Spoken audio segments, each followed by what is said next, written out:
Okay. I'd like to call our meeting to order. Can we start with our roll call? Mike Bullitt. I'm here. William Beck. Here. Khalil Lawton. Here. Allison Pitt. Here. Shelby Poole. Greg Sane. That's why we went. Harley Sherrill. Here. Jolene Squirrel. And Joe Valente. Here. Okay. We'll move on to item 2. It's my turn for the mission and vision. The mission of WLA is to utilize leadership-based programs and strategies grounded in solid research, combined with the demonstrated success of core knowledge curriculum as a basis of a rigorous overall educational program that builds strong skills in math, reading, literature, writing, music, science, and technology. The vision of WLA is to be a school where students and graduates become exceptional leaders and are prepared to take on the academic and leadership challenges that they will face in high school and beyond. At this point, move to item 3, which is the approval of the agenda. Anything that we would want to remove from the consent agenda would be something that you would make a motion on now. If there's nothing that we want to remove from the consent agenda, then I would entertain a motion to accept tonight's agenda. You have to make a motion about with the change to the closed session. Excuse me, yes, I got that out of sequence. I thought that was item 4. You are right. So we are going to go into closed session. There's a couple of reasons for that. According to section 13D, 0.05 subdivision 3A, there is an employment action, which we have actually, something that we need to talk about in private. And then there's also a motion that I would like to make to add some discussion around our negotiating strategy regarding a real estate transaction to expand the school, both of which fit into the purview of what you can go into closed session for. So I'd like to make a motion that we go into add that to the agenda and go into closed session to discuss those items. Yep. Per the same statute. Per the same statute. And the clause that reads, you wrote down the clause. I did. Okay, we want to. Yeah. Okay, so, yes. The specific clause is develop or considers offers or counteroffers for the purchase or sale of real or personal property. And it's just important because the law, as attorney advises us, open meeting laws to be interpreted very broadly about the things you cannot go into closed session for, and very narrowly about the things you can go into closed session for. And the 2 items that we're going to discuss, the one that's on the agenda and the one that Mike is making a motion about, both fall under the narrow definition of things that we can and really need to do in closed session. I second your motion to add the negotiation discussion to the closed meeting. Okay, so I have a motion and a second. Any additional discussion? Okay. All in favor? Aye. Any opposed?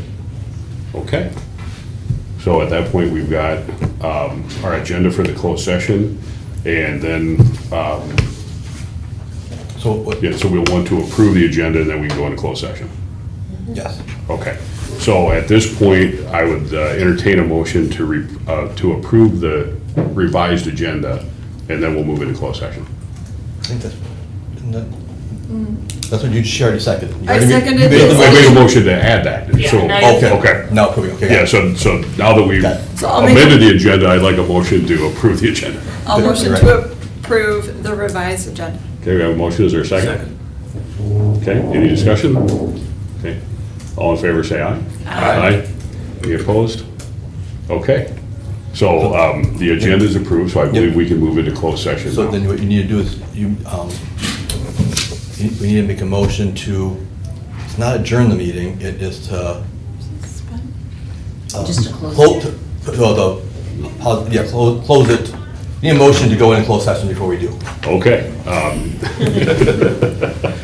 I'd like to make a motion that having approved the agenda, we move into closed session. Second. Okay, got a motion and a second, any discussion? Okay. All in favor? Aye. And so we're gonna go a different room for the closed session. That way, although we stay here and we don't.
All right, to get started, I will entertain a motion to go back into open session. Second. All right, we got a motion and a second. Any reason, any discussion? Further? All in favor, say aye. Aye. Okay, we are back in open session. Okay, so back in open session, quick summary of what we discussed. There was a personnel matter that was covered under data privacy, and Jonas provided us the details on that. And then we also had a presentation where we received the details of an intent to purchase real estate and elected to move forward with that. More to come on those things, but for now, that should suffice to explain what we did in closed session. And that takes us to item 5, which is any conflict of interest declarations for tonight. Okay, hearing none, we'll move on to our public comments. Do we have any public comments tonight? Sometimes they're in writing. Okay, that takes us to item 7.1 board report. We'll start, Jonas, with you, superintendent report. Yep. So I shared the superintendent report with you. Key items, first one is our enrollment projections for next year. Right now, actually, since Monday when we sent this to you, we have a few more. We have 316 new enrollments right now. And then we have, and for context, we had, That run rate sounds big. Is that way bigger than?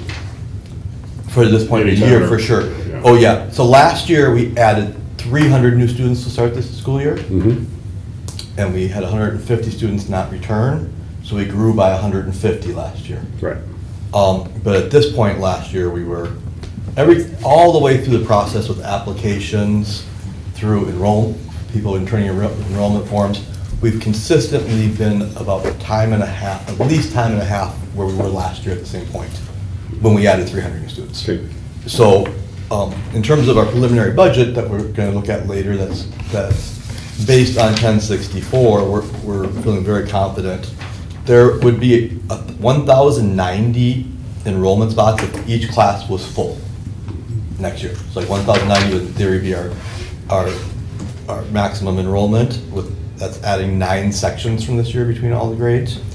Up until July 1st, we will enroll up to 2 students over our target enrollment per class, with the understanding that more students always don't come back and we don't want to be short.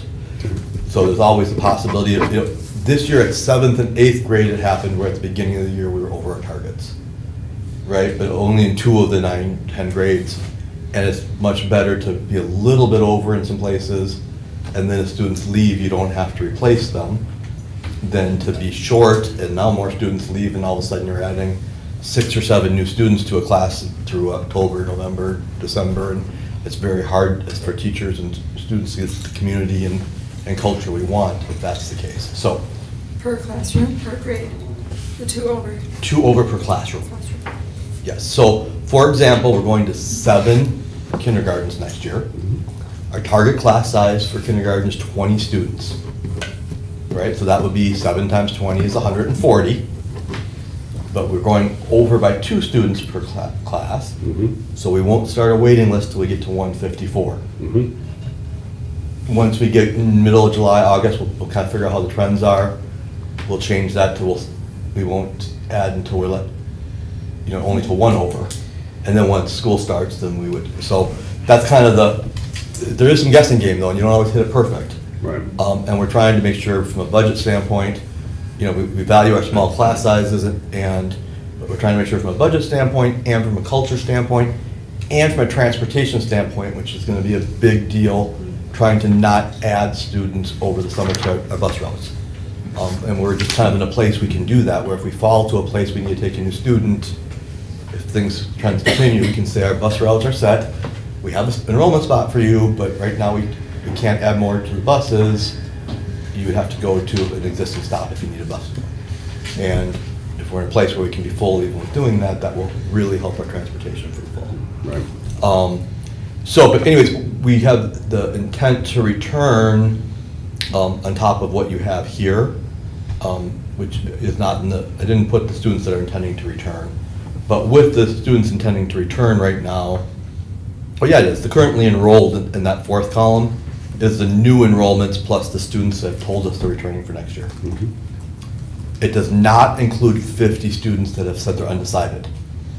So for our estimates, we are saying that for every student that's saying they're undecided right now that doesn't come, there'll be one, we're guessing that there'll be one that is saying they're returning that won't, right? But it's another way we could end up even more over if all those undecideds do it, none of the S's do. But based on historical trends, that is what we would expect. So bottom line, we're way ahead of track on enrollment. There are places, if we had space and we wanted to, we could do more than we are. We could absolutely have 2 ninth grade classes if we chose to. We don't have room in that other building, and we don't have room in the spaces that we have available to necessarily do that.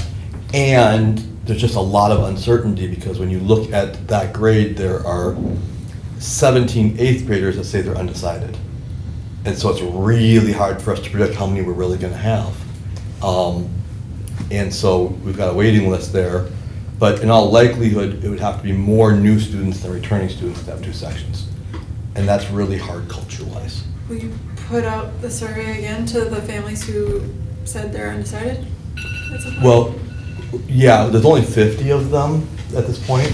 So we're soon here, Cass and I have talked about this, we'll start calling them all. We won't even send a survey, we'll try and get more nuanced answers and have conversations and reach them, you know.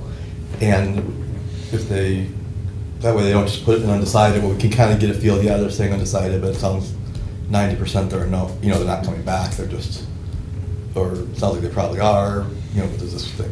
We'll get more, we get a better feel for it that way. And so that will be coming.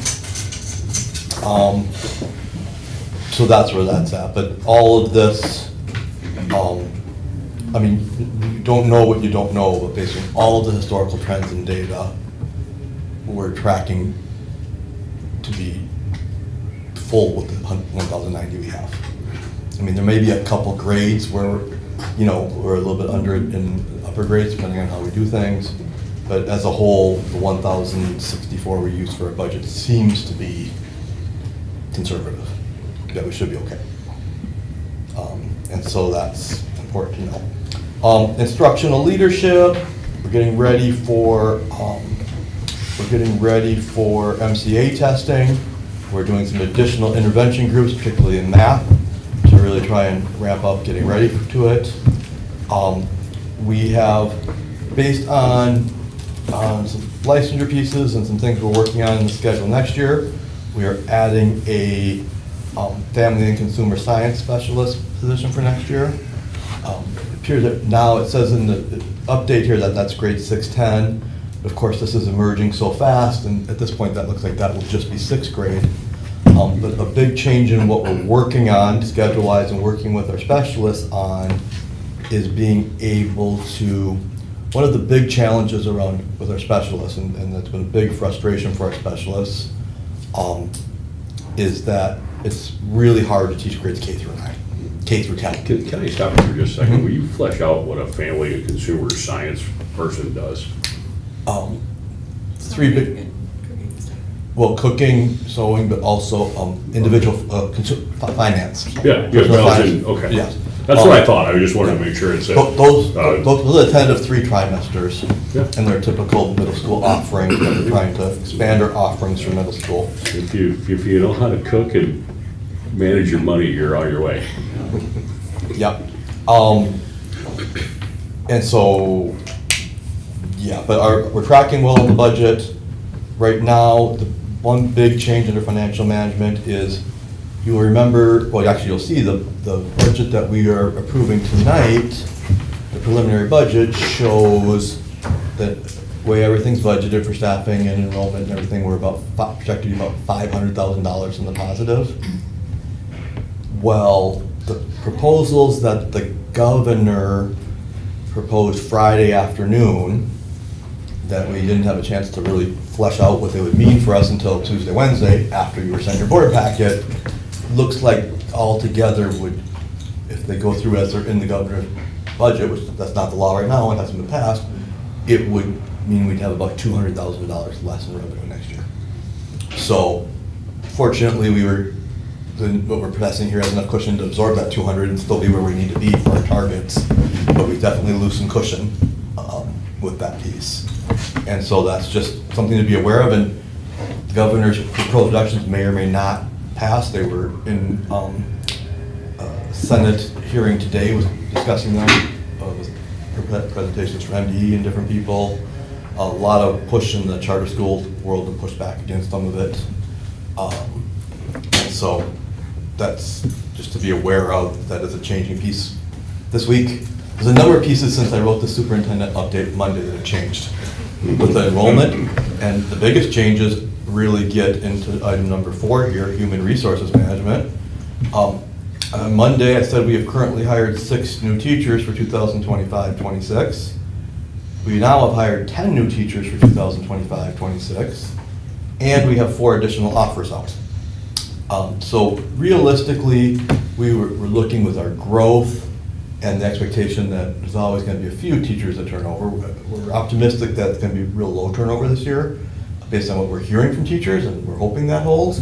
But we anticipate that we would need about 20 positions to hire for next year. And my goal with being real aggressive and starting all these job fairs in February and things we're doing was to try and hire 5 a month. And hire 5 in March, 5 in March, 5 in April, 5 in May, 5 in June, and be done in June and not be scrambling at the end of the year unless somebody resigns last minute, something crazy comes up. And in March, we're at 10 and with 4 offers out, so we're way ahead of that pace. We already have half the positions filled and offers out for another 4 of them. No, I didn't think that was astute the way you jumped on it quick. Well, thank you. It was my biggest concern with our growth. It wasn't that we couldn't get the structures and systems in place. It wasn't that we couldn't make the space work.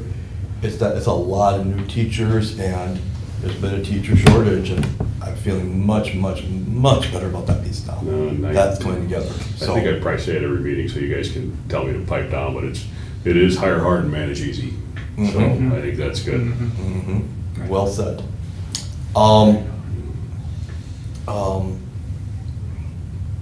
And just in terms of active learning environment, as we discussed in closed session, we're working on some pieces there to improve our space and environment. And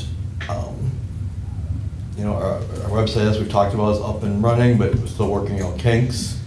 And then lastly, just kind of so you're aware around communication, starting with a school update I'll do next week, I'm planning to do about a 3 or 4 part series on 2025-2026 transportation for families, and really trying to make it where, while we keep talking about this must be serious. We are going to we're going to require our families to make a choice before the end of the school year, am I bus or am I driveline next year?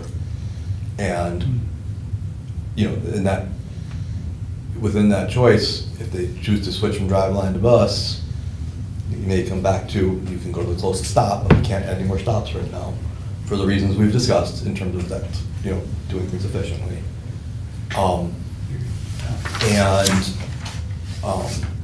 So we're going to talk about that, how it will be different next year, why in the end it's better for most families and students as a whole to be able to reduce our bus times, even if it means we have to be a little bit less flexible on some things with families, and why that, we want to support our families and their needs as best we can, but there's a point where we can't do that and support the majority of our families who are impacted by everything being longer. And so really trying to lay that out, and that we don't plan to have a transportation table at open house night next year. We're not changing anything at that point, right? That's the plan that we're trying to do, where, this is where we're at. And so but laying it out in a way that we understand why it's helpful for our families. Oh, we get bus assignments. That's how I got my kid's bus assignment. I never got a card. Oh, well, maybe we'll have a bus table for that. Okay. But we won't have the ability to make changes to your bus stops or request changes at open house as a whole. Maybe not that we won't have a table at all, but because that is really what really makes those routes so inefficient, is you have your route set up, and then you make 100 changes at open house night, and you would totally route the buses differently in a way that's much more efficient if you had those changes beforehand. And it ends up, everybody ends up paying the cost that's on those buses that are now, the routes are 10, 15 minutes longer than they already are. Can I ask clarifying that you might want to share with the board? Mhm. Can you help clarify the idea of choosing bus or driveline? I'm a parent that just wants to do driveline once a week, or I want to do driveline 3 times a week. I'm going to tell you bus, and would that create a bigger sticky wicket? Yeah, well, that's part of what's gonna be in this communication. In that scenario, they wanna pick their kids up 1 or 2 days a week, they have to call the school, come get them by 3:15. If they show up in the drive line, Oh, that's where you're going. your kid's not here, they're on the bus, right? Sorry. And so, yeah, and so it would be kind of set up that way. And, yeah, and so, you know, I mean, what we're trying to avoid, which we might not be able to avoid, we're trying to see if we can avoid having to assign family bus pickup times with the space out there, where you know, if we can get enough families taking the bus, or at least where we have an accurate number of students that are driveline, so we can make the plan based on an accurate number, and not get stuck like we get stuck in the fall, where, okay, this is a disaster, we got lines up out to Dick's, and a lot of it, the first week or 2, as families will just drive their kids the first 2 weeks till the bus is straightened out. Well, that messes up the whole drive line. And so now they're not able to have that option. And also with it, and then sharing also how we're investing more in having more buses too, to try and make the ride shorter that way. So, I mean, some people will be upset, there's no question, but for the vast majority of the families that's gonna make those bus rides shorter, that's very frustrating for so many families. It is going to make things more predictable for us to be able to do things more efficiently.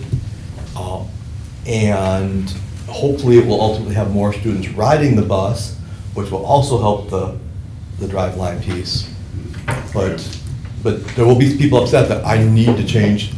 We're sorry, you can't do it for 1 and not do it for 100. And a few families may have to leave the school because they can't make the transportation work, right? And that would be unfortunate, but it's what's best for everybody.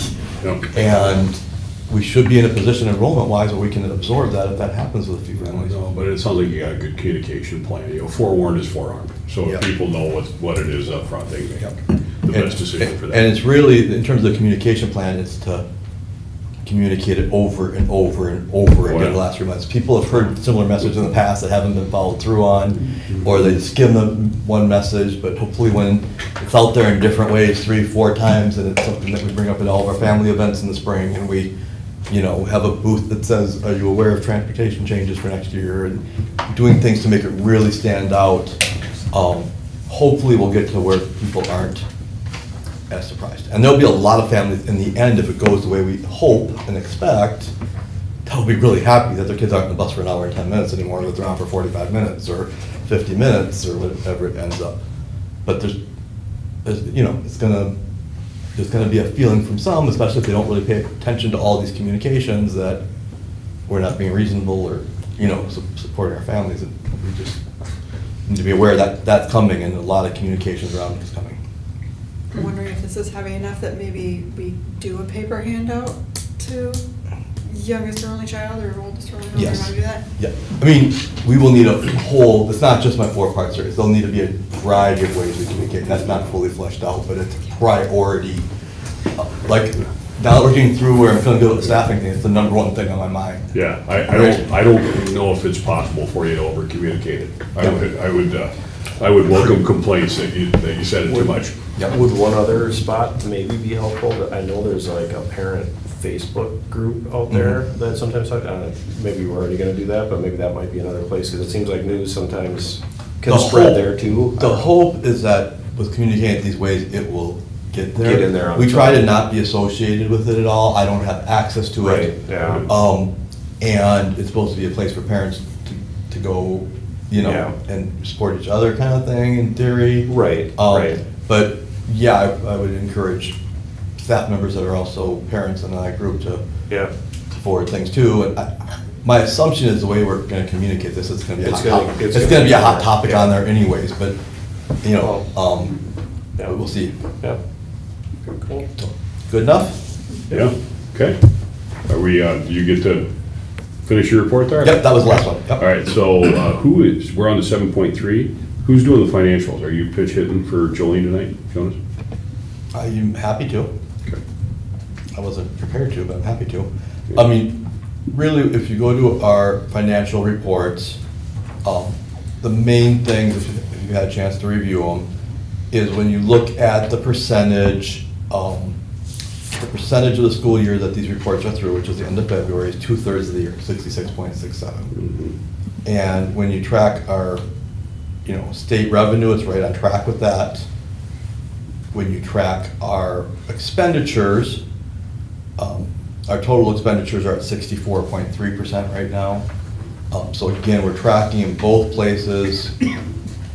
Everything appears to be tracking well. And we're at our reserve ratio for the Yes. debt service. Yep. And which the other we piece do. is that there is a number of expenses that tend to be front-loaded. So if we're tracking ahead right now, that we're probably a tiny bit better than what's on there. Our fee to BOA is all paid 100% for the year. We're not gonna have anything more coming. Sure. Our school supplies for the year, we probably only have a little bit more.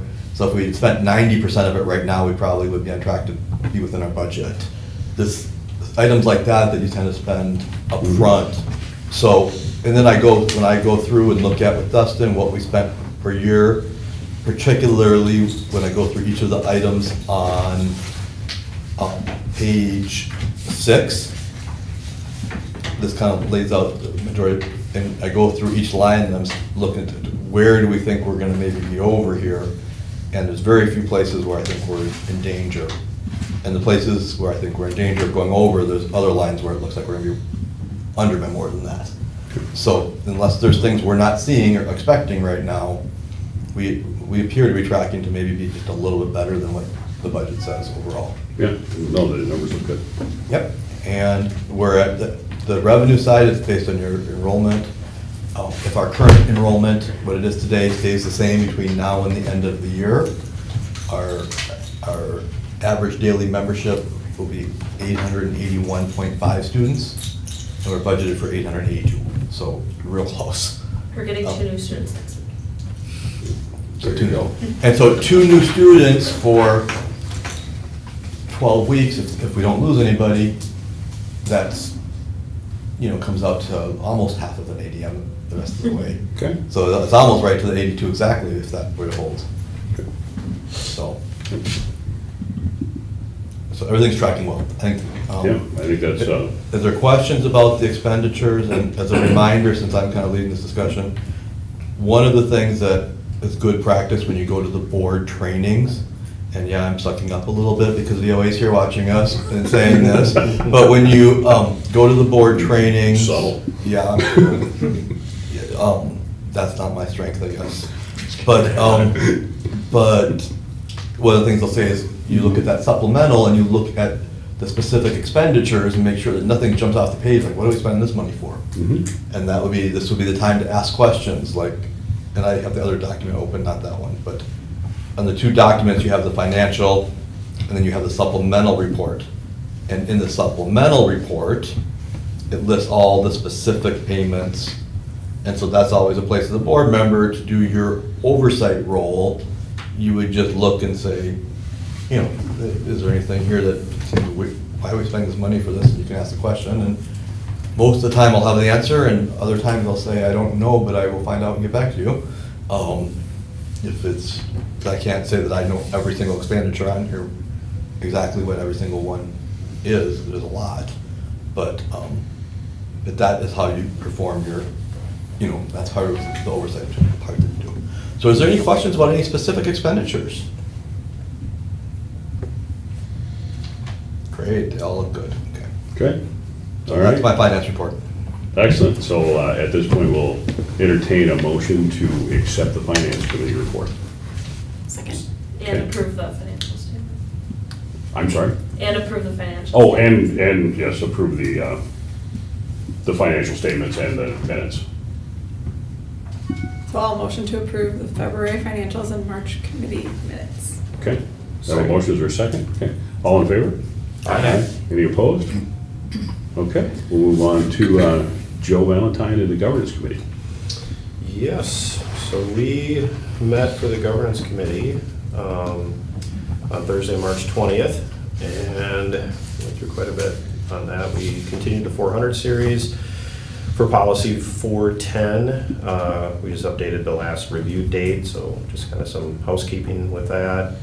Policy 413, section 6 needed further review to determine human rights officer designation and the policy being included in the student handbook. There were some questions because the policy refers to that, but is that in the student handbook? So we need some further investigation into that to determine if we need to change something in policy or get it into that handbook. Policy 413, which is the actual form for 413, there were no changes recommended for that one. We discussed policy 417, and in section 2, items C and E, we need to confirm if those sections are currently being implemented as well, and we'll review that next month. So these are kind of some things I think be sent to you, Jonas, to kind of help us with on some of these. For our annual policy review, policy 806, and looking at possible mental health protocol addition, so we tabled that for the April meeting, and policy 538 is actually part of the packet for the board for the second reading.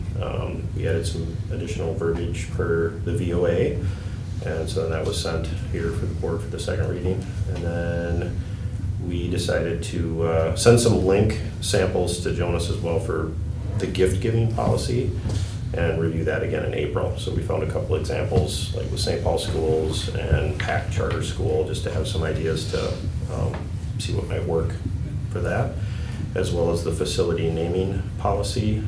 We sent some links as well on that to review in our. And those will both be new policies for us.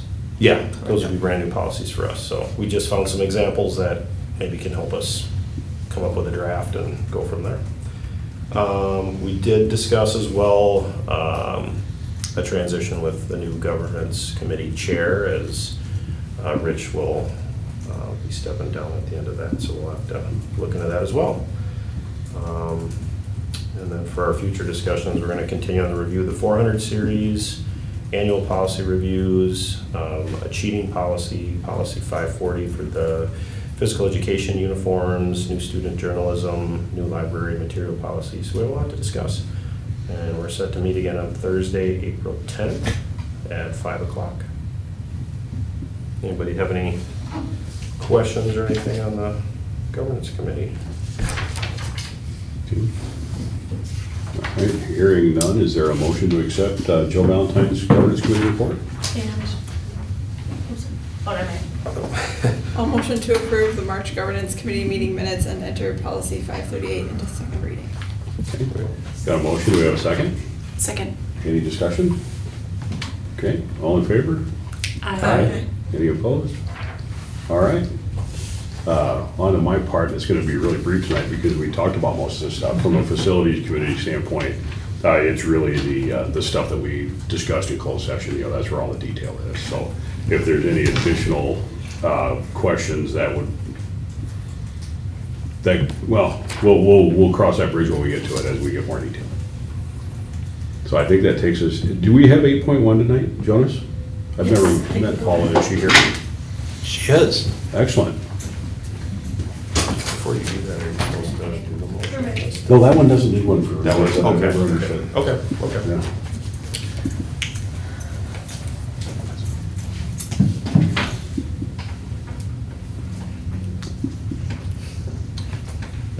There she is. Welcome, Paula. Hi. Hey, Paula. Hello. This is our contracted director of special education, Paula Krippner. Hello, everyone. She's just going to give us a brief update on our special education programming status. Thank you. Sounds wonderful. I'm just going to go through some trends that we've had over probably the last 4 years in special ed, just to kind of give you a sense of how things have been growing and Camera moving? is right there, so you're just standing right in front of it. Oh. So if anybody's watching online, they're just getting your back, so. Oh, thank you very much. I appreciate that. Kathy, can you tell, where would be a good place for her to go so the camera could pick her up? Or should we We just adjust? move that. She stands just like right next to Colleen, like Right right here. at that table. Or The desk. There. That I can do. So, the first thing that, go ahead to the next slide. Just looking at our student population and how the growth has gone. Total population obviously includes students with IEPs and students without IEPs. And as you can see, we've had growth in the student population overall, and then as well as special education population, which is anticipated, totally expected, nothing new, something that we would see. I did the percentages just to give you a sense of percentages, and you can see that has grown as well. We're a little bit above state average this year, but again, with charter schools, you know, in comparison to the public schools, we're so much smaller, although we are a good-sized charter school. That really plays a factor into the What is the state average? percentages. What is the state average that we're aware of? I think right now it's 16, Mhm. so we're not that far out of range, and especially considering, you know, the numbers when you do the numbers. Mhm. And then just, you know, for additional piece of information, looking at the overall population of students based on the category they qualify for. SLD is specific learning disability, and OHD is other health disability. And, you know, the SLD area covers dyslexia and dysgraphia, those things. And then the OHD covers the ADD, ADHD. Those are probably the most common areas that fall into those categories. Paula, does the 18% include speech Yeah, as well? Yep, it includes everybody. Because speech is so different, a lot of times we'll look at data without speech and with speech. Exactly, yeah, Is our- good point. Is our speech higher than normal? We do a good share of speech at the younger ages, which is pretty typical because that's when you're going to see some things with articulation, especially in those types of things. Also, and so that then becomes a speech-only IEP, we call it that. But just means they only have speech services. But typically, once you get into the older grades, you know, you're forming the R sound by third grade. And so after that, it really, the speech-onlys dwindle off. You don't see a lot of that. You'll see it along with another primary category, because it might be more language-based, such as in dyslexia, or it might be more based on pragmatics, which is something you might see with children with the educational category of autism. Have the criteria remained fairly constant from 2021 to present? So those numbers are, it's fair to compare them to Yes, each it other? is. No changes whatsoever in criteria. Okay, thanks. Yeah, good question. And also, I would imagine there are still students that have ADHD and still students that have dyslexia that do not have IEPs. Absolutely, So those very much students- so. Those students aren't counted in the number, even though they still have that ability. Right, may have a medical diagnosis, but did not meet special ed criteria, or maybe just didn't even need an evaluation because they are doing just fine. So yeah, these numbers only include students with actual IEPs. We probably have a good, at least 9 students right now in evaluation, what we call initial evaluation. That usually happens, that's pretty common for K1, 2, even third grade, because third grade you really start teasing out the academic pieces in third grade. We do get some newer referrals, maybe from students coming in from other schools at older grades, but more often than not, they're in the younger grades. Yeah, so thank you for bringing that up. Good, thank you. And then just looking at staffing, how our staffing has grown along with that. We started out with 6 special education teachers in 21-22, and then added, one of the teachers took a part-time coordinator position. She'd kind of been grooming for it and been working with her on that. But so then we had 7.5 teachers. She was part-time teacher, part-time coordinator. And then 23-24, she went to a full-time coordinator. So we've got 7 teachers and 1 coordinator. And then this year, we're 8 teachers and 1 coordinator. And that coordinator role has been pretty significant because she is here every day.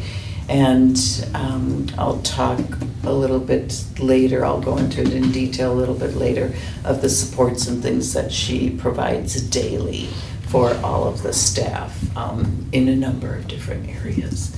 But that just gives you a sense of, obviously, along with the growing numbers in students, this also happens as well.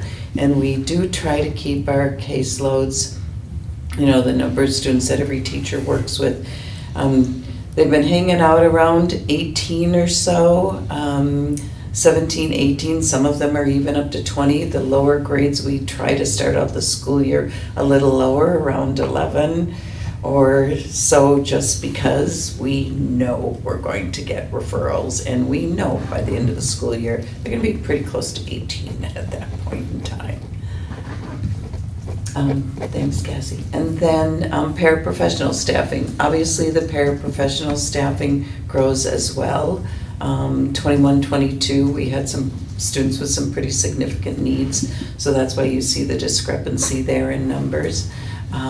We went to a little more of a program model in 22-23 that worked just for that year because we had a population and number of students that we could program together based on their needs and their strengths. And then after that, we weren't able to do that. But that's why you see that discrepancy in numbers there. And this may or may not end up being an accurate assumption, but if we're projecting to grow by 200 students next year, that's close to 25% overall increase in enrollment. Exactly. We would expect our special education student IEP population to grow by about 25%. So you would think that you would need at least 4 more. Right. Exactly. The same level of support we have Yep. right now. And so that will be a big piece there. Right. And right now, we provide a lot of setting 1, setting 2 services, which is kind of averages out to about 20% of their day in special education for setting 1, and less than 30% for setting 2. So we've got what we call a resource room model, where the students come out of their general ed classrooms and go in for support in either reading, writing, math, social skills, speech services, those kinds of things. So we don't have a lot of students that are in the special education classroom 60% or more of their day, which brings us up to the setting 3 population. Here is just the trends in expenditures. So the total special education expenditures is the top line. And this is including salaries, benefits, as well as purchases, supplies, those kinds of things. And then it just breaks it down, to the average expenditure for total expenditures, and then local is going to be the state dollars that we get, and then the average per expenditure there too. And that can also include salaries as well. And one important thing to understand about that in terms of finance is right now, whatever we spend on special education services, Yep. we need to be able to justify and have to all be supported by what's in their IEPs. but we get reimbursed about 93% of those Yeah. expenses from the state. So only about 7% of those expenses impact our bottom line. The governor's proposal that I was mentioning will decrease that 93% to 91%, or Yep. the exact percentages, different estimates are coming out different from different people, but that is one of the places when we say something that's changed, it's, Yes. when we look at our approving our preliminary budget for next year that I presented next month, it's one of the things I'll say has changed since we shared it last month. Yeah, thank you. That's a huge point about the expenditures here. And so now with the high school growth coming, adding 10th grade next year, of course, we're looking at the addition of special education teachers at the high school level. And then along with that comes some additional things. Once we start talking about high school, there's a special education service called Transition, and that's preparing students for the real world, for the work world, for education beyond high school, those kinds of things. And that involves some additional testing that we have to do just around what their interests are, figuring out what their strengths are, helping them navigate that college system, that work system, those kinds of things. And then also the IEP changes a little bit because now we focus on those high school classes and what are you interested in? And so based on your interests, what coursework should we be taking a look at? How can we prepare you for what you're going to be doing after high school? So, just more training, more pieces, more components, but all good things for all students. Generally, do you have one staff delegated to that transition? Or is it like, this is our high school special ed teacher, and they will include transitions into one of or many of? Because I would imagine that not all SPED students in high school will need a transitions class, but some might. Or is it offering for everyone? We don't have a class yet, just Yeah. because we've got 9th grade this year. Yeah. Something that we'll look at down the road as we get closer to 12th grade. So right now, we haven't even talked about a class yet. Sure. But through the IEP. One thing I'd imagine, Go ahead. you're saying about through the IEP, but one thing I imagine is there's different models that you can do. and Absolutely. approaches. And what those models might make the most sense for us might be very different when we just have one section of seniors than when we get to having 3 or 4 sections of seniors a few years later.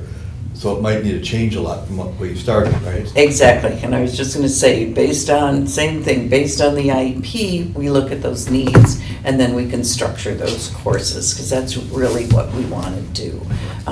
A lot of the students are setting 1, setting 2, they might not need a ton of support in those areas, but if they do, we wanna make sure we get some of those pieces in place. The budgeting pieces and the real world aspects of things, and how do you pick and choose colleges, and how do you determine your interests in work and things? Because there are classes here that already will eventually touch on some of that stuff. So as we grow, all of those classes, I'm imagining, are going to be growing a little bit, and that will be brought into the curriculum. So yeah, good questions, you guys. Go ahead, thanks. And so then there are some changes in requirements. I don't know what you're aware of, and I'm not going to read you the whole thing there. I can tell you quickly. But for paraprofessionals, charter schools are now required to have trained paraprofessionals, meaning they have to have either an associate's degree or 45 college credits. Excuse me. If they don't, there are 2 state-approved assessments, the Parapro and the Paraeducator assessments that they need to take, and they can take those at some of the intermediate districts offer those. So they can take those, and they have to have a certain score in order to pass those before we can have them working with students. So that's something that's good. It's been in place for the public school system for quite a while, but they brought it into charter schools too, because it assures that they're able to work academically with the students and provide the supports they need. Do you know how many of our current paras meet the new requirements? All. Absolutely. Nice. We worked very hard last year to get everybody through the. So that was new at the beginning of the year? Yeah, Oh, okay. yeah. We worked That was- really hard a Okay. year ago to get everybody on the para-pro that didn't have It's college gonna be on front of classes. it, yeah, nice. So, yeah, it's been great. And then there's a 6-week, well, there's 8-week training, hours that are required, 8 hours of training that are required, not 8 weeks, oh my goodness, that'd be crazy. But this year they gave us grace, and 6 hours of training for paras before they start working with students as well, just so we can make sure we're providing them information about disabilities and information about accommodations and, you know, what your role is in the gen ed classroom and what your role might be in the special ed classroom, and how do you support the student but don't do for the student. You know, your role is kind of to get yourself out of a job because the student won't need you anymore as a paraprofessional, but We'll you know find what you I a new mean. place. We will, there's no question about that. And then Title I schools, which the elementary is Title I now. So it's just slightly a little bit different. They have to have the college, either the 45 credits or the associate's degree. And then there's also a competency-based program that you can do. Every school sets that up. We've got a list of competencies that we have to follow, and then the person demonstrates their ability to be able to do those competencies. And again, it's all assuring, you know, that they've got the academic background and then know how to work with the students and help and support them for success. Teacher licensure, the thing that's coming up now is we're seeing fewer and fewer teachers coming out with the true special education license.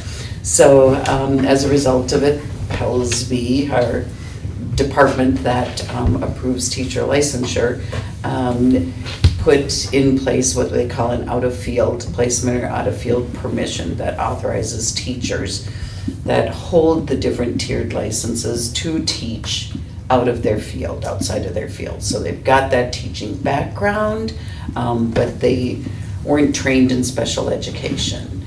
And, you know, oftentimes they're excellent special education teachers, but they do need to be trained in that whole due process paperwork piece, which is so critically a part of IDEA, and IDEA is in place for parents and students, so their rights are protected. So it's important for them to know that. So that's the piece that Emma does a lot of, the special education coordinator here, working with those staff that don't know those pieces and helping to train and put things in place so they can learn those pieces and make sure that we've got everything accurately and correctly done. So I just want to comment on two Yeah. things there. One, the part that she's saying right now about the role that our special ed coordinator plays.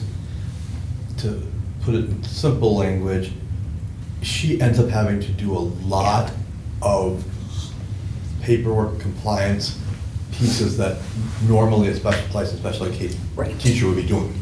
She has to train them to do their job, and ends up having to do a lot Yeah. of it as they're developing capacity. And so in that situation, our coordinator has a lot more responsibility on their plate. And I share that with the board from the standpoint that I think we're really close to a tipping point where we need 2 coordinators. One for secondary and one for elementary. Emma feels like she can do it for 1 more year, the way it is. But I think what we're gonna try and do is keep our eyes open for a right fit. And if we find a right fit that's out there before we have to do it, we might wanna move to make sure we get the right person, because we know it's coming. And we get Is there reimbursement. someone already on staff where you could kind of give them a half-time? Potentially. Like we did with Emma. Yeah. Potentially. It's just, it's really tricky because that is one more half a position that we don't have a licensed person doing, but you have to develop people. So it is really a tough piece. Yeah, it is. One other thing I will say that just kind of maybe a fun fact, or maybe it's just good to know, is there's 3 teachers, and I've had this phenomenon before, that we have, well, one of them that was me doing this fall, but 2 others that before I came, that kind of took positions where they wanted to be a classroom teacher, but they're gonna take a job doing the special ed and not feel permission for a year, until they have an opening for them, and they end up loving doing it and staying in it. And so it really is a neat piece, especially for people right out of college, that it's a Yeah. lot to take on a classroom, and you can work with a smaller group of kids. And it helps you be a better, in other cases, I've seen people do that, and I think they're a better classroom teacher because they've done that with the outfield permission before they taught in the classroom. But other times, they end up realizing that's where they really want to be. So that's a positive of the fact that we have to have an outfield, unintended positive, but it does make, they just don't have the knowledge, they have such a gap in knowledge around the things you need to do and the way you need to write these IEPs and goals and reports and what has to happen, that it requires really intensive support from our coordination. Yeah. And unfortunately, because of all the due dates and timelines, and I won't throw all of that at you, but they are significant and we have to follow them because it's federal law. It does put them in the position of having to do 4, rather than do the training just because of the number of evaluations. You and can't really due let dates people of fail a little bit IEPs. first. You can't, that's because one we end up thing we can't. Fined with those things, and it's Exactly, exactly. I see that you can only get 5 OFPs in a lifetime, so Right. if someone decides, oh wait, they actually love this and want to stay there, how long is the schooling to get like the permanent? With their current teacher license, they can probably do it within 2 years. And if you are in a program, I know that before we've gone to Pellsby and said, they're in this program, this is where they're at, they're so close, and they've been kind enough to give grace because they understand the current situation with teachers, so yeah. And that's just one little piece of what Emma does. We've got things we have to do with pre-referral and working with the RTI team here and those kinds of things. So she works very closely with them. She works very closely with all of the parents and communication, answering their questions. And parents can come forward with referrals too. So walking them through that process and helping them with that and helping parents become very informed on what is this thing that I'm walking into. So those are just little pieces of what she does. Anyways. So what's next? The growth continues. We know that the special education population is going to grow as well. We know we'll need more paras. We know we'll need more special ed teaching. We know that there's going to continue to be the increase without a field placement licensure. More training and support is needed. And then, as Jonah said, when is it time to consider another special education coordinator? Because there are lots of 2 separate things with high school and elementary, and then that middle school in between.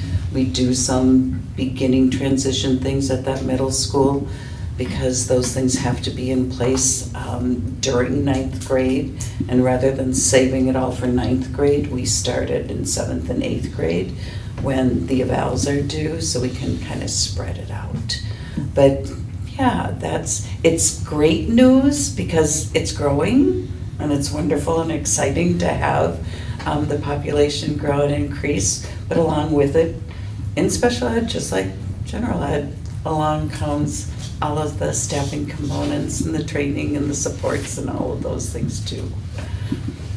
Any questions? Thank you.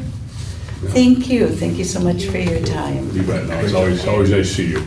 Yeah, Well, thank you very much. I really appreciate it. Have a great night. Great job, thank you. Yeah, thanks. Thank you. Thanks, Kathy. All right. appreciate it. Patrick, you're up. When in doubt, call Paula. Kind of my philosophy. There you go.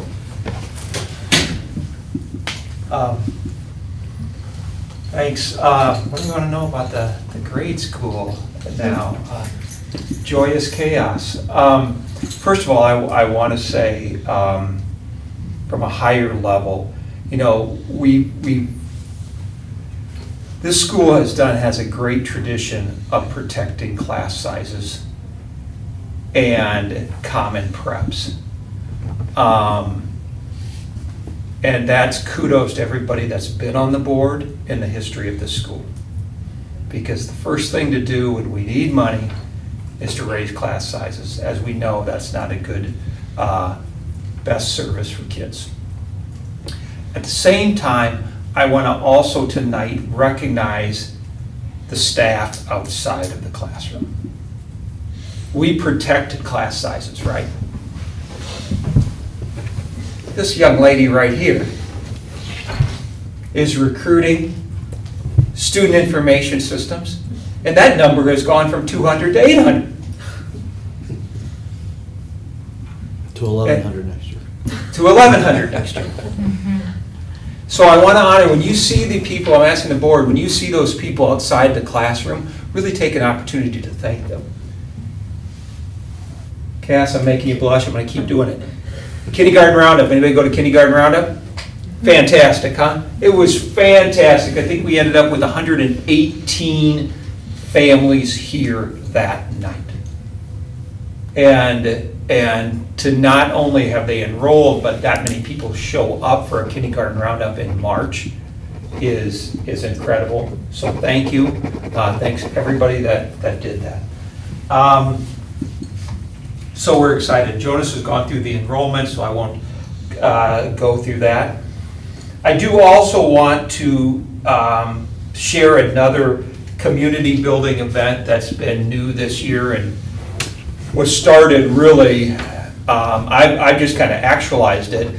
It was started really, it was Greg's idea, it was Jolene's idea, you might have heard, and I might have presented before, Dads and Donuts. It's just an opportunity for dads to get together. It's not them having donuts with their kids, it's dads who have been underserved in volunteering at schools, coming together for fellowship, to build community, and to try to network on how they best and they can use their time, talents, or treasures to help support the school. And it's been a magical time, and it's tomorrow morning. And as we go into advancement stages and development stages, that'll be critical as we build those things. And then The last Dads and Donuts, there was over 40 dads in the room. We couldn't fit them all in the library. It was pretty cool. wow. And again, I only invited the K through 5 through my weekly principal message. By the way, thank you all for putting up with that each week. But and so they were there, got really great feedback. It was a lot of fun. I had to kick them out at the end. They were all staying, and we had the kids going. So, but I think to the point I made earlier about staff and things like that, just real quick. One of the things that I think we're most proud of at the elementary school is the systems that we put in place. When we talk about sustainability systems, it's not just about hiring teachers. It's a talent life cycle, right? It's how we come and observe 3 times a day, or 3 times a day. 3 times, I probably had in your room 3 times a day. 3 times a year, how we come observe teachers to coach, to teach, to look at. It's going out and trying to retain the teachers that we have, the quality teachers that we have, and how do we keep them? It's an entire cycle. And then how do we recruit? All right, and we want to create a system that allows us to just kind of have this flowing each year. I think the other system that we're proud of in this growth is our behavior support system. You had Miss Scheidler, the old Miss Stevens, come in and present. We're trying to make sure that we track, we document, we have interventions with that. And I think the last system that we implemented this year to prepare for all of this growth is a communication system. That's been important to the elementary school, so that when parents reach out, we have someone answering, we could get to their needs in a quicker process.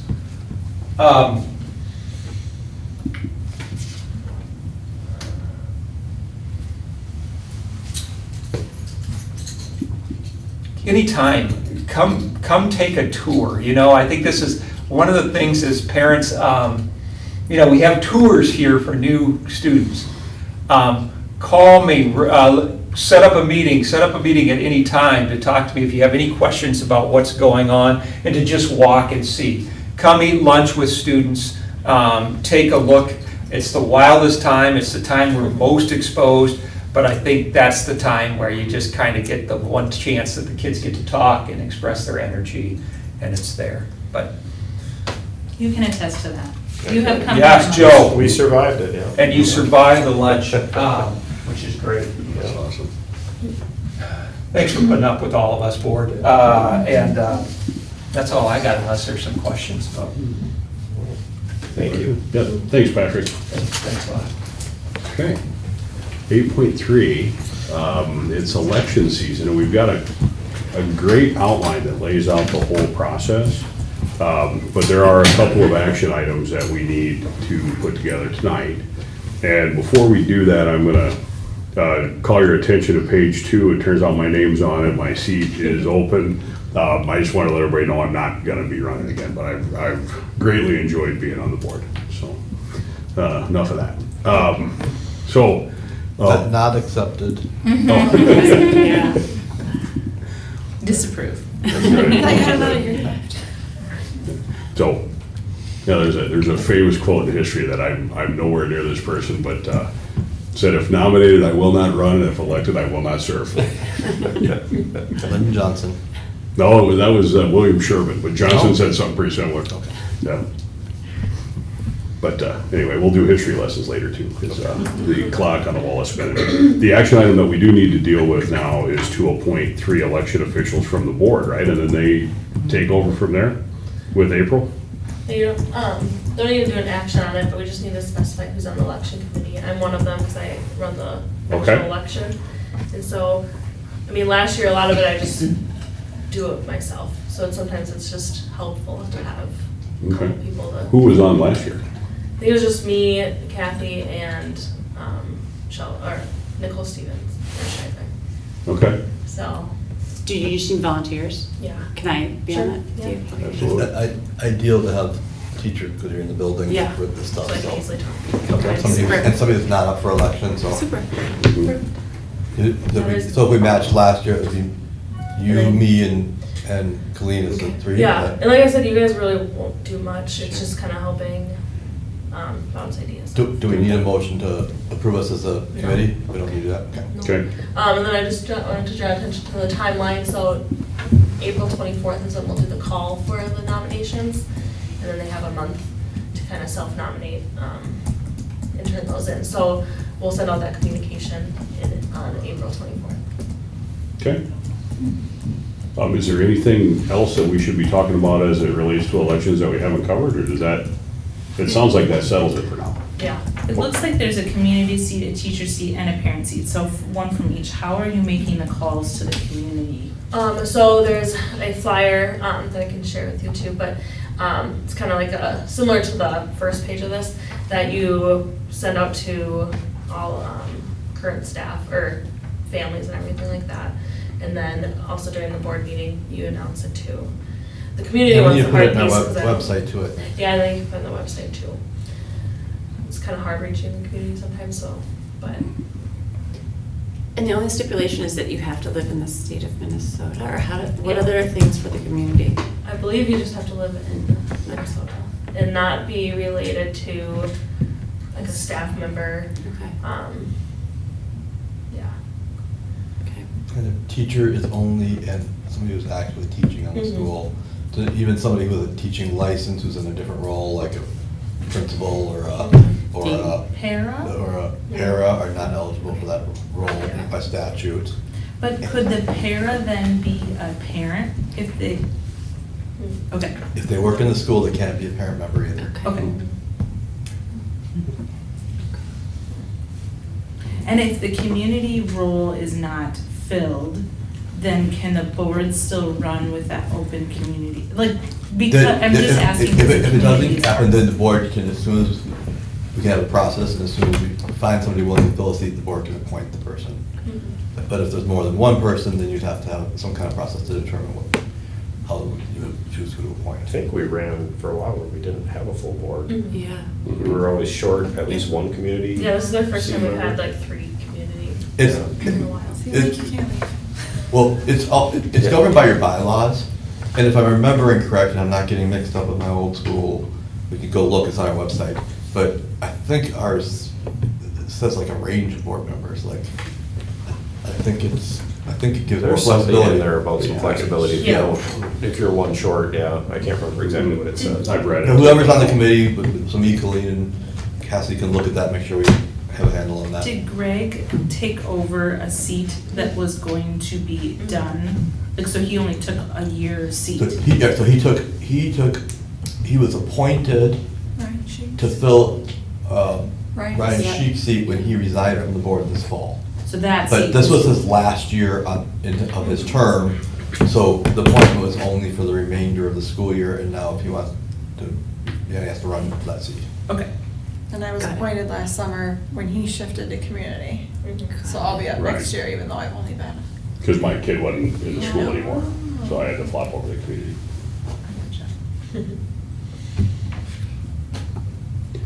Okay, So we got the committee, and Okay. then we'll, I think we're ready to rock and roll, which takes us to item 9, and I'm gonna get this right this time, it's a roll call vote. But we did go with we didn't pull any of the consent items into a general discussion, which means that we can entertain for a motion to approve both of the consent items with a roll call vote. Is there a motion for that? Motion for that, yeah. Okay, got a motion, is there a second? Second. Okay, and obviously the process is to forego discussion because we've all agreed, so I think we can move on to the roll call vote. Okay, Mike Bullitt, I vote yes. William Beck, Yes. Colleen Lautenbach. Yes. Allison Pitt, Yes. Carly Sherrill. Yes. Joe Valentine. Yes. Okay. And that takes us to item 10, which is the school calendar for 25-26, which is hard to fathom how fast the days are long and the years are short, it seems. yeah. Yeah. So all I'll say about this is it's basically was designed to match this year's calendar as closely as possible. Mhm. I noticed that there were a few less days on the winter break, though. It all comes down Because to. it's, it- Christmas is on Right, Thursday. it all comes down to what day of the week things fall on, and that's what causes there to be a little bit of tweaks each year. Does that mean we have fewer student contact days? The number of days end up being exactly the same, so we fit, like, there's one less day, I can't remember exactly where everything came from, there's one less day of workshop because of the way things fell to get the right number of days than we had last year. And, to try and still end that first week in. And then we're also, I think, starting a day earlier for school because of how, what is it, Labor Day falls? So it's falling on the 1st rather than the 2nd, so we started school on the 3rd this year, but Right. we're starting school on the 2nd here. Right. So now, we have one more student contact day. Well, I can Last tell you it's the semester. exact same number of contact days, exact same number of, I can't, like, we counted them a million times to make sure that they matched. Sure. I don't know where it came from, if there's one more or So we have a less full week professional. off at Thanksgiving, Thanksgiving, plus the yeah. Friday prior for K through where's that? 6. November, 24 to 28th. Whereas it's only been, Yes, 2 that or was, 3 days in the past. that was the one change that was significant. There were two things that we did at my previous school that I thought were really successful, but I didn't want to even bring up my first year here because I thought they were too big of changes for community, that maybe we would survey next year and see what people thought about. But one of them was the Thanksgiving one. That one we were able to work in and worked out well. What I really think is significant about that, and have found to make a big difference, is that the stretch between Thanksgiving and winter break it's kind of a widely known, I don't know if there's any research on it, but widely accepted thing when you talk to teachers and administrators and everybody, and go to teacher sections of chat boards, that can be the toughest time of the year in schools. Student behavior is the most challenging in that 3 to 4 week period, at least anecdotally and pretty well accepted way. And I found that until at my previous school we went to taking the whole Thanksgiving week off, I found that to be true. And we kind of experimented a few years back with arranging the calendar so we could have the whole Thanksgiving week, with the idea that really we're gonna let our staff really kind of rest up, rejuvenate, and be ready to focus and on those weeks, and really kind of then call it out that we need to go the extra mile these 3-4 weeks. And with kind of having that week before, I think we're more able to do that effectively, and we found it to be, all of a sudden we didn't see that same phenomenon that we had seen. So that is where I said, if there's a way to make it as close to this year as possible, to see if there's a way to do it where we have the whole week. Yeah, so that must have been where that time was absorbed then, so you took the 2 days Yeah. from our winter break and put the 2 days then at Yeah, Thanksgiving. there you go. And then I noticed the Tuesdays off in addition after Martin Luther King and President's Day. I like that they've been bundled instead of a day here, a day there, And I and keeping think- track, yeah. oh crap, I forgot to take that one off work. Yep, and those are not off days, those are the days our teachers have to do those letters trainings. So the teachers will have day, but the kids will have off school. Mhm. Yeah. Yep. But From a Would- parent perspective, they're off, and I appreciate that they're bunched Exactly. together. Exactly. if either we were to lose, having to do this, one of the ways, the second thing we had done there is we tried to prioritize, seeing if we could have the schedule done by the end of May for students and staff, instead of a week into June. And to do that, we had made less staff development days during the year and started a little earlier. But the philosophy behind that was that typically, similar to the winter break thing, when you get into late May, the kids get so squirrely, especially the grades that do MCA testing, that after the MCA testing, that not nearly as much learning tends to happen. And if you put those days in during the year, or even start a week earlier, you end up trading out days that are calmer and more effective for learning for days that are less effective. It's a theory. That's the theory behind it that seemed to be well received by staff where I've been. That was the other major change. But the number of days we have to do for letters kind of makes that hard. And we would actually have to start, either have less staff development days or start a whole week. It's coming back pretty early. As a teacher, I guess I would rather work later into June than not have days off in the middle. Cause I'd rather have days off in the middle because agree. I need the break. I need the mental. What if it was starting early? No, No. do not start earlier. No. See, No. the conversations that I've had in the discussion around that has been, you're kind of ready to come back to work in August, you're ready to be done in May, and that mentally that seems to be better, and that's better on, but. I think this is fine. Well, this is what it is for next year. Yeah. I was just throwing out what I might propose we consider. Next year was gonna maybe survey, but our 2 teachers on the board are shooting down pretty harsh. Yeah. If you're not against it, we won't even go there. I do think that you ought to have the loudest voice on this discussion, so. The teachers, absolutely. Yes. Yeah. Agreed.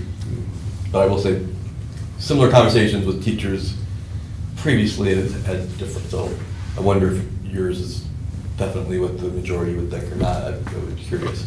But if the teachers don't want to do it, for sure. I think it also depends on if you have a family yourself, Mhm. right? I have a family at home and I have children, Mhm. and if they're not starting early and I am, it affects me, right? Like Fair. I do, and I have Fair. students now that are in high school that are gonna start sports and stuff, so like, if I can manage that, And it does make it. Don't bring me back It does soon. make it match with our surrounding districts closer when we do it. right. Right, and you have families that have kids at both places.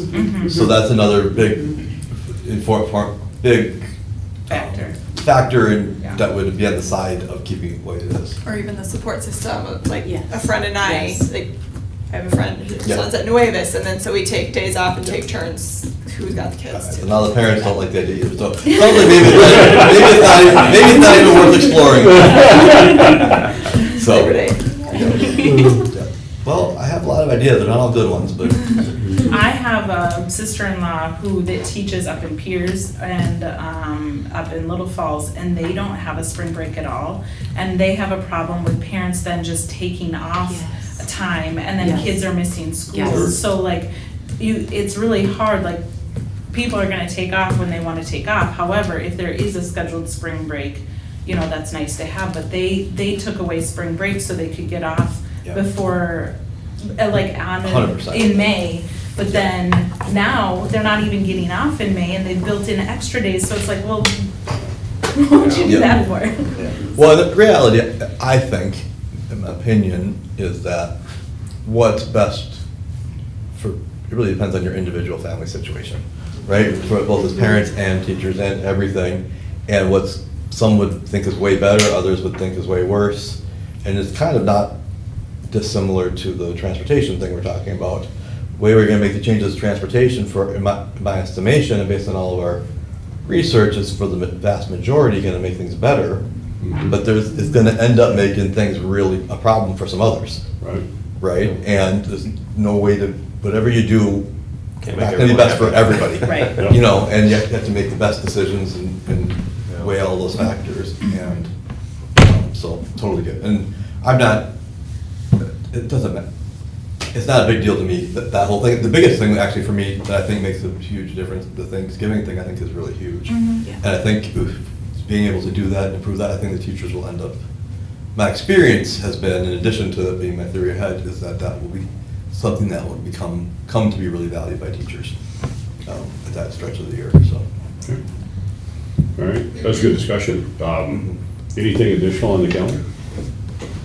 Okay, otherwise, I will move that we accept the calendar for 25, 26. Is there a second? Okay. Any final discussion? We had a good spirited chat about it, so, all in favor? Aye. Okay. All right, now we're on to the budget. And then can I just say before you do, Kathy, can you please, try to make sure we get this on the website? Yes. Either work with Nicole or however you can do, or to do it, or, thank you. Okay, budget, you want me to talk on that? Yes. And this is getting long, so I'm gonna be extra concise. We presented this at last month. This thing could float a lot. So, yeah. The preliminary budget's a work in progress, and it's changed a lot since we presented the initial draft last month. Mhm. The idea was we were presenting it for just discussion and input last month to then approve this month. So and since we talked about it last month, the only thing I'm gonna talk about are the things that have changed since last month. But just know that this will have to be revised, and it's a work in progress, and there's all kinds of moving parts, and we'll revise it again at some point in the fall, and then at some point again next spring, and Dustin and I revise it every month in the working budget, right?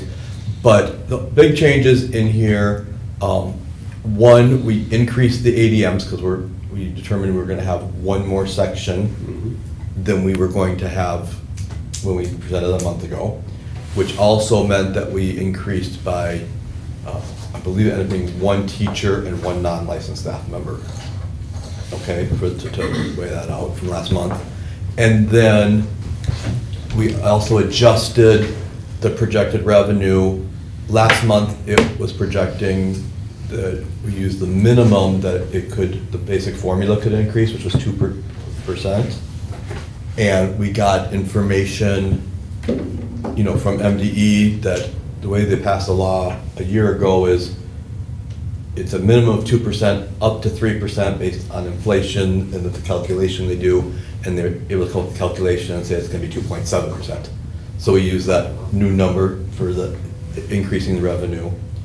And so with all those changes, it actually increased our projected surplus for next year. If you go to, I need to go up here, 'cause I'll show you what square to make it bigger so we can see. So it's this column, 25, 26, we'll go down to the bottom like you did. Is it still this column? Nope. Now it is. Which one? Right there. Yeah, okay, down to the bottom. So now we were projecting a surplus of $536,000 for next year. Which you would think of the surplus of $536,000, that our fund balance would increase by more than going from 23% to 25%, right? But our overall expenditures, adding so many, is so much more that, right, that you need more dollars to, when you increase your amount of money that you have in fund balance, it doesn't increase your percentage very much because the overall number that your whole budget is so much. So, but that's what this number is here. And then the thing that's changed, so this is the way it all projects, flat cushion, right, from what we need to be. Can you go any further? Like, remember we've talked about this debt service coverage number? The ratio that needs to be at least 1.1, but if we bond, it needs to be at least 1.2. And so that's projecting to be like 1.7 in this budget, right? So plenty of cushion. The difference is, could you open the packet, open the document that we added with the governor's reduction? Oh, you have the same thing? Look at you. Wow. So, like, and this tweaked a little bit from the changes, other changes we made, but with our current estimation, I thought it was 536 in that other number. Even updated since then, that number was 508 with the current, projections for our surplus. But if all the governor's recommendations go through, our projected surplus for next year will be 313,000, which still is 1.5. We're still in okay shape, just a little less cushion than we were going to have. And it's still, this is a bigger surplus than within the preliminary budget for going into this year. Going into this year, we projected what was approved last year was like a $230,000 surplus or something for the year.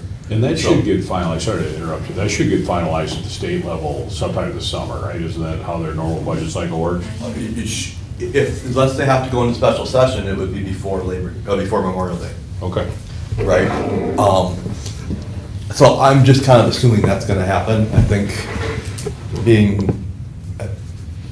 reading the political lease, I just think that's gonna happen. Let's just leave it at that. Is there any spending down that we need to do with going into bonds, or are we good, like? Well, so kind of what this means right here, when we talk about the debt service coverage, is it means that for the year, we have to be in the positive by at least 20% of our lease costs, so by at least like $200,000, let's say. So you're not, according to our covenants and our agreements, we're not able to spend that money. We're not able to do a strategic spend down. The only way we could do that and not be in violation, and if we're in violation, then they can appoint a consultant that we have to follow the recommendations. Right. The only way we would be able to not do that if we wanted to do a strategic spend down for some reason. And again, with we're adding and being at 25% fund balance, and the target is 20. It's not that much above 20 to really spend down and be at even with the OA's numbers, what they would expect to, from us to get the full points in their evaluations. But we would need to get prior consent from the majority of the bondholders. So you'd have to have a meeting with our bondholders, go there, and they would have to, we need to say, here's why it's the best thing for you as a bondholder to let us spend down some of our fund balance, because it's gonna make us be more successful in the long run, more likely that we're gonna be able to pay back. We'd have to make a case that it's the best thing financially for us to do, where they're gonna feel like, okay, yeah, that makes sense. I think I'm asking because I've been at another school on the board, and there was a significant, or at least some money, that we were not going to be able to touch once the bonds went in place. And so we didn't want to have that much money locked down. So we needed to spend some of that money before we went to bonding, so that not all this money was trapped. Right, so you may have had money in fund balance. Yes. In your fund balance, and once you get the bonds, you lose the freedom to spend down in a year. Yes. Because you have to be positive by a certain amount for the year to meet the requirements of your bonds. Right. So in that situation, but we already have those requirements because we already have a bonding deal for this Okay, facility. gotcha. This is the second one, so the Gotcha. same thing would not apply. Okay, great.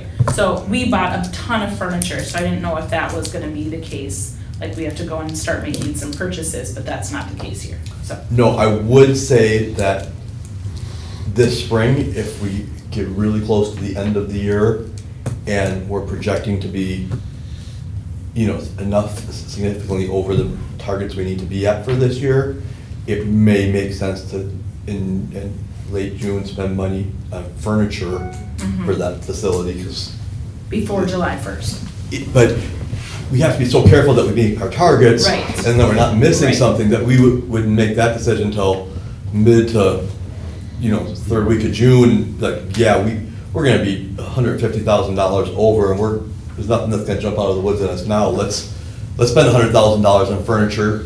On this Uh, end rather than that end. And then Yeah. make us more cushion in next year's budget to not Right. have to do it. Right. So that would be the scenario where that Yeah. could happen.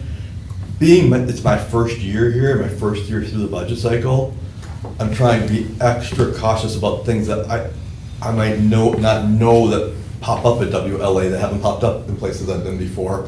So I'm much more leery about doing that than I would be once we've been through the cycles here and I kind of know how, and see, okay, this is what we're projecting, this is how it looks, this is what that our financial people are saying, and yeah, we typically end up even better than what they say.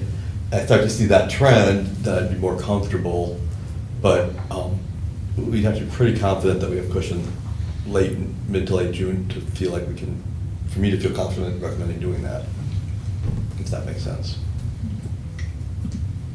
Okay. Any final discussion on the preliminary 25 and 26 working budget and the potential impact of the governor's proposals?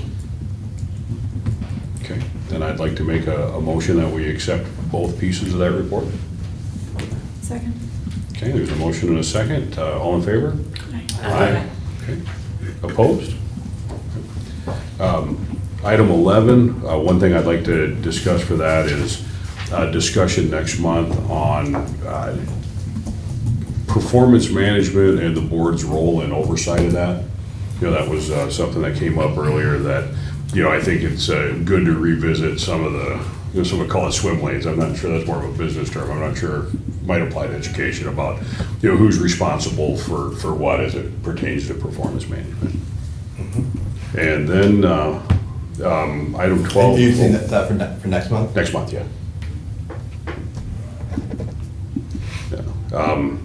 And then item 12, our housekeeping. Our next Board of Directors meeting will be Thursday, April 24th, 5:30, this location. I did recently learn that the sign outside had the wrong room number, so we'll want to make sure we fix that, which is an easy thing to do. And then finally, we normally, I think we're going to stay in session until Jolene gets back, right? Or unless somebody else wants to make a motion to adjourn. No. Okay, we have a motion to adjourn. Is there a second? Second. Okay, all those in favor? Aye. Aye. All right.